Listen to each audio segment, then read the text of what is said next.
नमस्कार, आप सभी का रजनी एजुकेशनल गुरु में स्वागत है। और आज हम देखने वाले हैं खेती से आई तब्दीलियाँ, जो कि 8वीं कक्षा का पाठ है।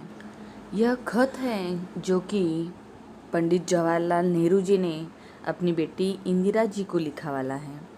अब देखते हैं खत में क्या है। उन्होंने कहा है, प्रिय बेटी इंदिरा, अपने पिछले खत में मैंने कामों के अलग अलग किए जाने का कुछ हल बताया था। बिल्कुल शुरू में जब आदमी सिर्फ शिकार पर गुजर बसर करता था, काम बटे हुए न थे, यानी कि किसी के भी काम बटे हुए नहीं थे। हर एक आदमी शिकार करता था और मुश्किल से खाने भर को पाता था।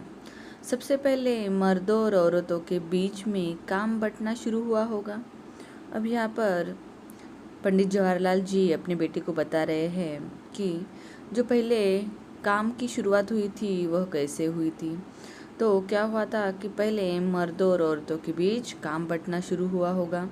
मर्द शिकार करता होगा और औरत घर में रहकर बच्चों और पालतू जानवरों की निगरानी करती होगी।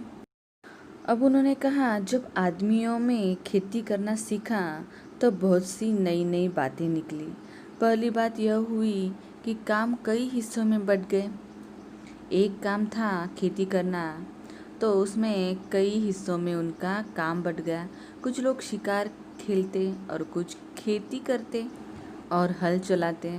जो जो दिन गुजरते गए, आदमियों ने नए नए पेशे सीखे और उनमें पक्के हो गए। यानी सब ने अलग अलग अपने काम सीख लिए और उनमें तरबेज हो गए। तभी काम के अलग अलग हिस्से हो गए।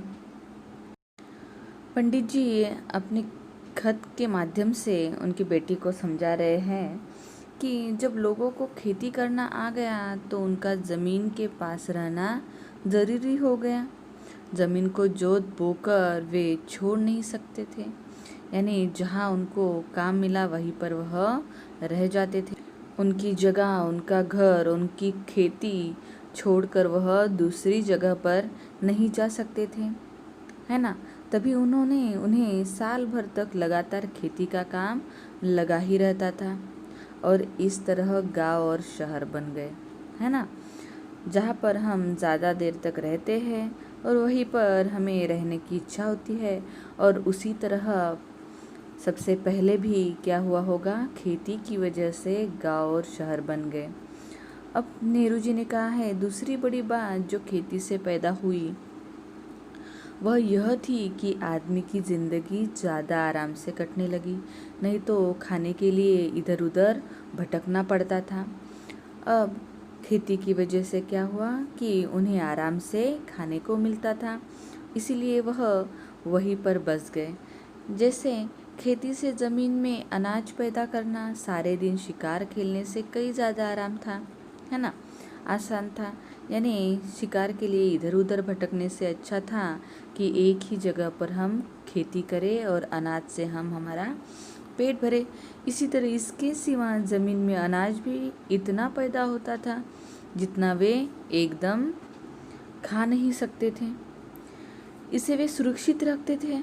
एक और मज़े की बात सुनो, जब आदमी निपट शिकारी था तो वह कुछ जमा न कर सकता था, या कर भी सकता तो बहुत कम, किसी तरह पेट भर लेता था। यानी शिकार जो जिस भी जानवर का वो करता था उससे 1 या 2-3 दिन वो खा सकता था, उसके बाद तो वह खराब हो जाती थी। इसलिए उनका शिकार करना लगातार शुरू ही रहता था। इसके पास बैंक न थे जहाँ वह अपने रुपए व दूसरी चीज़ें रख सकता। उसे तो अपना पेट भरने के लिए रोज़ शिकार खेलना पड़ता था। खेती से उसे एक फसल में ज़रूरत से ज़्यादा मिल जाता था। अतिरिक्त खाने को वह जमा कर देता था। इस तरह लोगों ने अतिरिक्त अनाज जमा करना शुरू किया, क्योंकि अनाज बहुत सालों तक सुरक्षित रहते थे।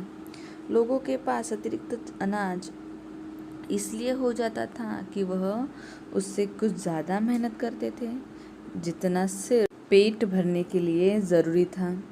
उन्हें मालूम है कि आजकल बैंक खुले हुए हैं, जहाँ लोग रुपए जमा करते हैं और चेक लिखकर निकाल सकते हैं।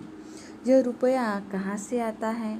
अगर तुम गौर करो तो तुम्हें मालूम होगा कि यह अतिरिक्त रुपया है, यानी ऐसा रुपया जिसे लोगों को एक बारगी खर्च करने की ज़रूरत नहीं है, यानी वह अपनी पैसों की बचत भी करते थे।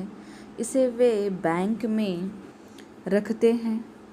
वही लोग मालदार हैं जिनके पास बहुत सा अतिरिक्त रुपया है, और जिनके पास कुछ नहीं वे गरीब हैं, यानी उनके पास जो अतिरिक्त पैसा है उन्होंने जमा ही नहीं किया है। आगे तुम्हें मालूम होगा कि यह अतिरिक्त रुपया जिसके पास नहीं वह गरीब है। आगे तुम्हें मालूम होगा कि यह अतिरिक्त रुपया आता कहाँ से है। इसका सबब यह नहीं है कि आदमी दूसरे से ज़्यादा करता है और ज़्यादा कमाता है, बल्कि आजकल जो आदमी बिल्कुल काम नहीं करता उसके पास तो बचत होती है, यानी उसीलिए वह काम नहीं करता, क्योंकि उसके पास पहले से ही पैसा बचत होता है। जो पसीना बहाता है उसे खाली हाथ रहना पड़ता है, यानी उसका क्या होता है, वह खर्च हो जाता है। इतना बुरा इंतज़ाम है। बहुत से लोग समझते हैं कि इसी बुरे इंतज़ाम के कारण दुनिया में आजकल इतने गरीब आदमी हैं। अभी शायद तुम यह बात समझ न सको, इसलिए इसमें सिर न खपाओ। थोड़े दिनों में तुम इसे समझने लगोगी।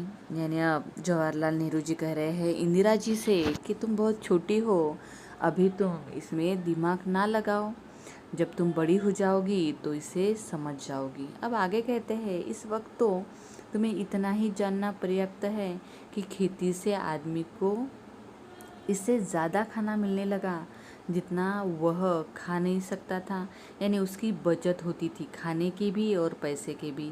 यह जमा कर लिया जाता था। उस ज़माने में न रुपए थे न बैंक। जिसके पास बहुत सी गाय, भेड़े, ऊँटे या अनाज होता, शायद इसी की वजह से वे अमीर कहलाते थे। यह खत है जो कि पंडित जवाहरलाल जी ने अपनी बेटी इंदिरा जी को लिखा था। अगर आपको वीडियो पसंद आए तो प्लीज़ दोस्तों लाइक, शेयर और सब्सक्राइब करना मत भूलना।